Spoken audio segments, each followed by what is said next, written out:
আমরা গিয়েছিলাম রামপুর সরঞ্জাবাড়ি প্রোগ্রাম করতে। তারপর রাতে প্রোগ্রাম শেষ করে গেলাম তপন দ্বীপখণ্ডায় নাগপুরি ধামাকা দেখতে। তো শুরু করি আমার মিনি ব্লগ। এখনকার মেয়েগুলো পছন্দ করে যে ছেলের আছে বড় বড় দাড়ি, আর আমরা প্রোগ্রাম করতে যাচ্ছি সরঞ্জাবাড়ি। কি বলবো, আমাদের যেতে যেতে অনেক রাত হয়ে গেল, তাই গিয়ে সঙ্গে সঙ্গে প্রোগ্রাম শুরু করে দিলাম।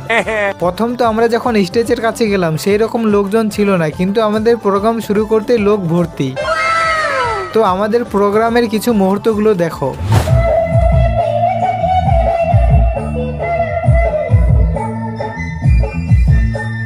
তুমি গরিব তো গরিবের হাবা, আর তোর ভাই ভুল জানে যে এই স্কুলে সবথেকে বড় লোককে বেটা বেটি হামি কি।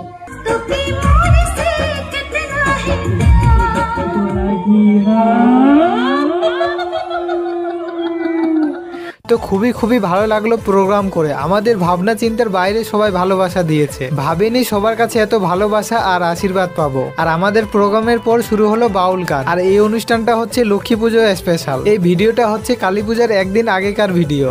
তারপর রাতে আমরা চলে আসলাম দ্বীপখণ্ডা, দক্ষিণ দিনাজপুরে। এবারে সব থেকে বড় নাগপুরি হাঙ্গামা তপন থানার দ্বীপখণ্ডাতে। দক্ষিণ দিনাজপুর জেলার অনেকে হয়তো গিয়েছিল, দক্ষিণ দিনাজপুর যায় না, কিন্তু তপন থানার বেশিরভাগ ছেলে মেয়েগুলো দেখতে গিয়েছিল। শুধু দেখতে না, বেশিরভাগ ছেলে মেয়ে তো নাচ করতে গিয়েছিল। সবাই কেমন মজা করছে জানি না, কিন্তু আমরা তো সেই এনজয় করেছি। কারণ যেখানে অনুষ্ঠান হচ্ছিল খুব সুন্দর জায়গা অনুষ্ঠানের জন্য। জায়গাটা ছিল তপন থানার দ্বীপখণ্ডের ফুটবল ময়দানে। শিলিগুড়ি থেকে এসেছিল নাগপুরি অর্কেস্ট্রার সাথে আরো অনেক সিঙ্গার। সামনের বার নাকি আরো ধামাকা হবে, তাই সামনের বারের জন্য রেডি হয়ে যাও সবাই। এখানে ছিল প্রচুর লোক। আমাদের যেতে রাত 1টা বেজে গেছে, তাও লোক শেষ হয় না। যেমন ছেলে সেরকম মেয়েও। মানে কি বলবো, তপন থানার ছেলেমেয়েরা খুবই মজা করেছে এই দ্বীপখণ্ডা নাগপুরি ধামাকার জন্য। আর হ্যাঁ, সামনেবার এই জায়গাতে নীতিশ কাশ্যপকে নিয়ে আসার কথা আছে, তাই সবাই ভেবে দেখো কেমন মজা হবে। তারপর প্রোগ্রাম শেষ হয়ে একটু স্টেজে গেলাম সেলিব্রিটি মানুষদের সাথে দেখা করতে। আমিও যদি তাদের সাথে একটু ফটো ভিডিও করে ফেমাস হই, এটা ভেবেই ভয়ে গেলাম স্টেজের ওপরে।